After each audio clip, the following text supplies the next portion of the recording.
Russia began to face major problems with Shahed drones after Israel's attack on Iran. Recall, Iran's Islamic Revolutionary Guard Corps confirmed that its aerospace commander, Amir Ali Hajizadeh, was killed in an Israeli airstrike on a command facility.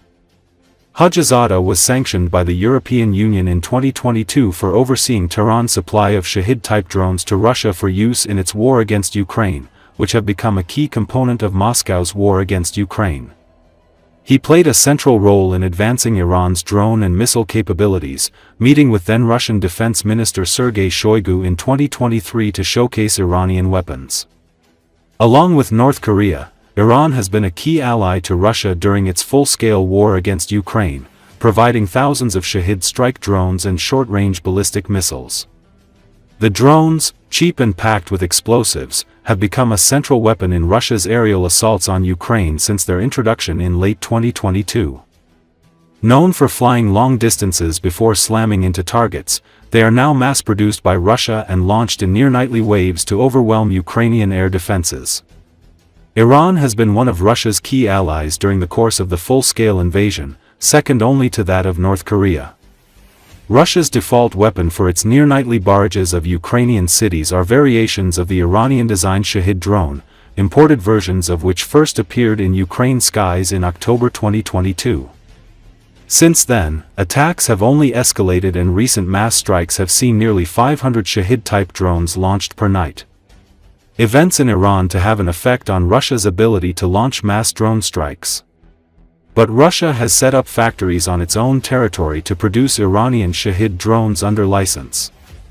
Samuel Bendet, a senior fellow at the Center for a New American Security, said most if not all Shahed-type drones used by Russia are now domestically produced, so the Israeli attack on Iran is not going to disrupt whatever flows used to exist. But Russia may have difficulty obtaining newer versions of the Shahed that it doesn't yet mass-produce domestically, such as the Shahed 238, which is a turbojet-powered model that can fly much faster than previous versions. A more unknown quantity are the Iranian ballistic missiles reportedly delivered to Russia late last year.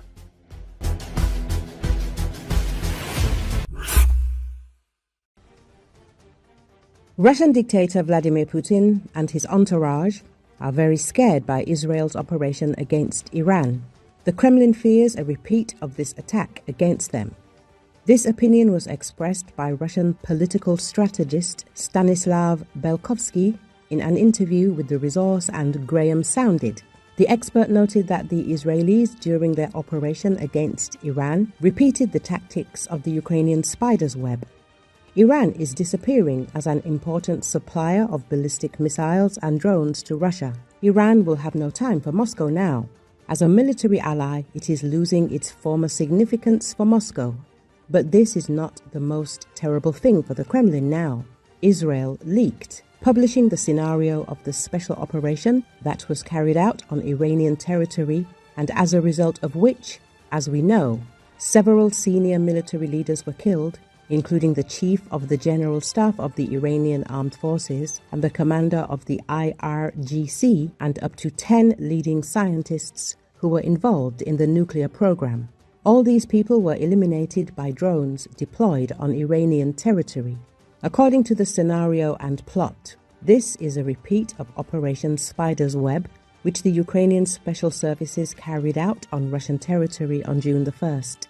One gets the impression that these two operations were planned from a single center, or at least used the same intellectual and technological resources.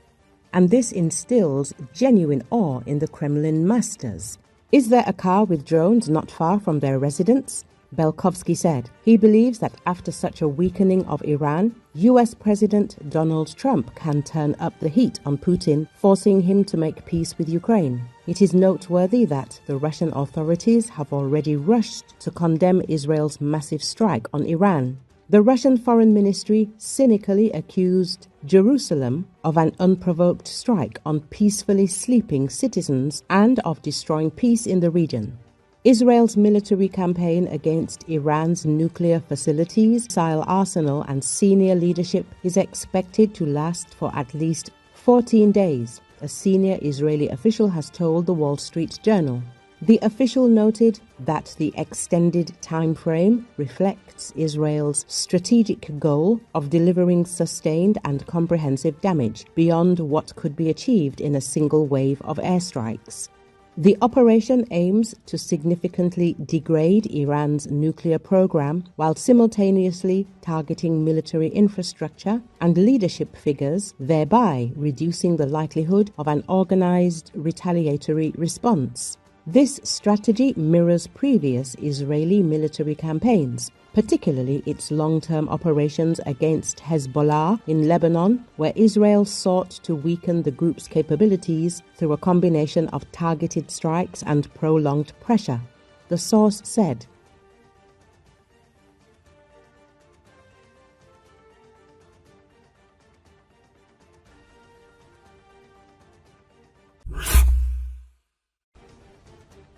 The famous Russian Z-War correspondent Mikhail Polinkov complained about the low quality of the personnel of the Russian occupation army. He noted that the Russians are fighting against Ukraine not for an idea, but out of necessity, for money.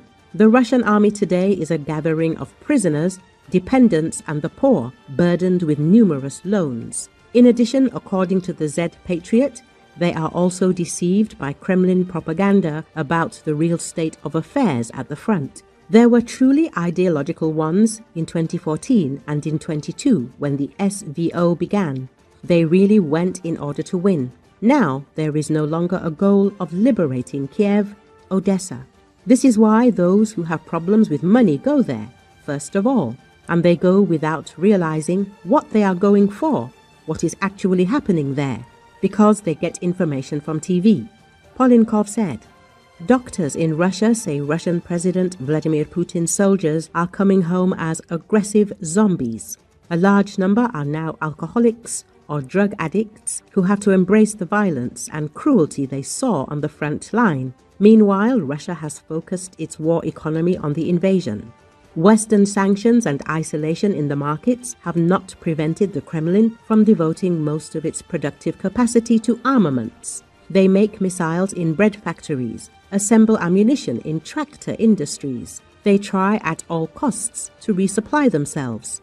Vladimir Putin has not shelved his goal of subduing Ukraine. Ukrainian weapons, some of them supplied by its Western allies, are overstretched at many points on the front lines. Russia does not have better weapons, but it has more material.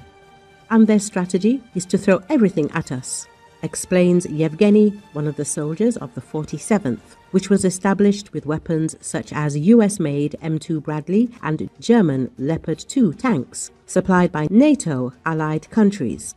The Kremlin is firing artillery and drones of various types and employing frontal assaults, feigned attacks, and smoke to conceal the onslaughts. In this regard, the zombie army is very useful to Putin.